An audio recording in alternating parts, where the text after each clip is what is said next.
Après l'arrestation, Julian Assange face aux accusations. La justice suédoise relance les poursuites pour viol contre le fondateur de Wikileaks, actuellement détenu au Royaume-Uni. La plaignante, âgée d'une trentaine d'années au moment des faits, affirme que Julian Assange l'a contrainte à un rapport non protégé après l'avoir rencontré lors d'une conférence à Stockholm. Julian Assange a toujours nié, évoquant une relation consentante. Après avoir étudié l'enquête préliminaire, j'en conclus qu'il y a toujours des raisons de suspecter M. Assange d'avoir commis un viol.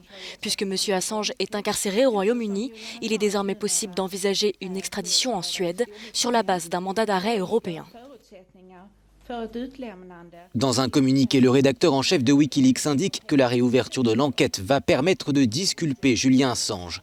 Il évoque une pression politique depuis son arrestation à Londres.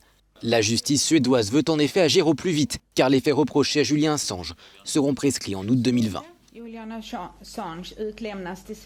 Si M. Assange est extradé vers la Suède, cela ne peut se faire qu'avec le consentement des autorités britanniques.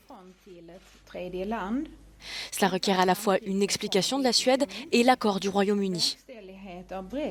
Le Brexit ne devrait pas avoir de conséquences sur ce dossier qui est déjà en cours, puisqu'il est lié à un mandat d'arrêt européen.